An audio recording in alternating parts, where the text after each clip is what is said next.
48 anni, sposato con 2 figli in età scolare, responsabile amministrativo di un'azienda nel settore dell'aerodinamica, assessore all'urbanistica, protezione civile e informatica della Giunta Comunale uscente e segretario della sezione locale della Lega Nord. E questa in estrema sintesi la scheda di Paolo Bordignon, il candidato sindaco alle amministrative di maggio per la Lega Nord. Allora, ho accettato questa candidatura naturalmente, consapevole anche dell'impegno che andrò ad assumere. Sarò supportato dalla Lega Nord e 2 liste civiche formate da dei cittadini che hanno voglia di mettersi in campo per il bene di Rosà. Parole d'ordine della sua campagna elettorale?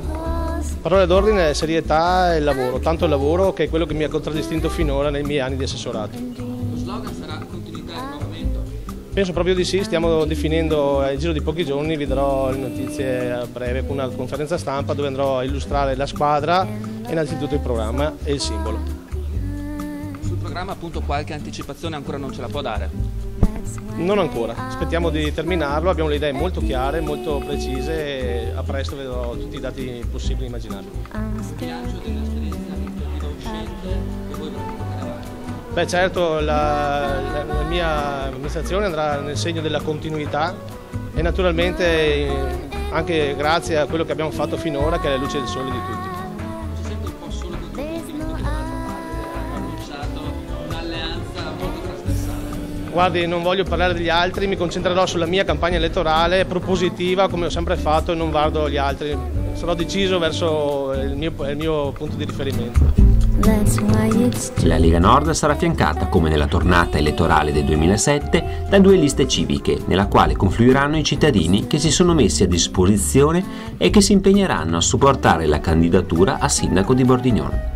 Accanto a Paolo Bordignon e l'onorevole Manuela Lanzarin erano presenti sul tavolo dei relatori 2 volti nuovi per la politica cittadina, Tiziano Fiorese e Anna Bertacco, che rappresentano le 2 liste civiche in corso di definizione tanto nel nome quanto nei componenti.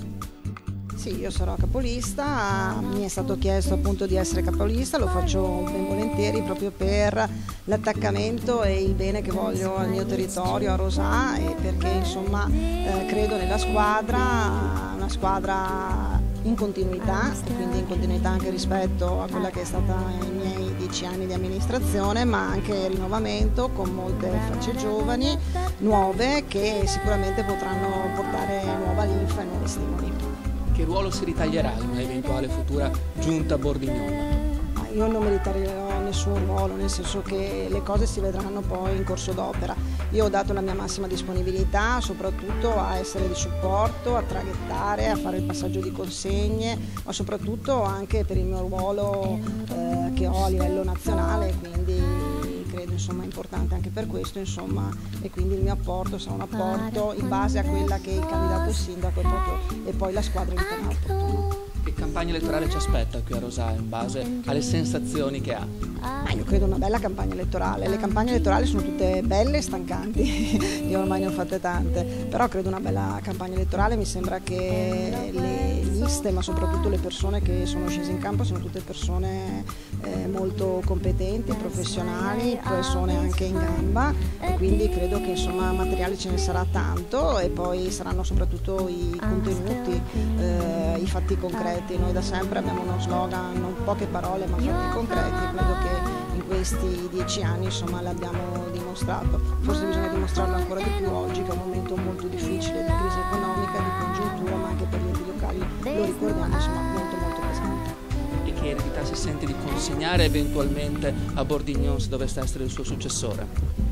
Credo una bella eredità, nel senso che Rosà si è dotata nel corso di questi anni di molte infrastrutture, di molta impiantistica, di molti servizi, e quindi di una qualità della vita migliorata anche in base alle esigenze che si sono sempre più sviluppate. Chiaramente, ripeto, è un momento difficile, un momento per gli enti locali molto difficile, quindi fare il sindaco non è facile. Sono la prima a dire in questo momento di tagli, di congiuntura, di perdita di lavoro, di fabbriche che chiudono, di difficoltà di qualsiasi tipo, di perdita di valori. È un momento difficile, però è anche una sfida tanto stimolante.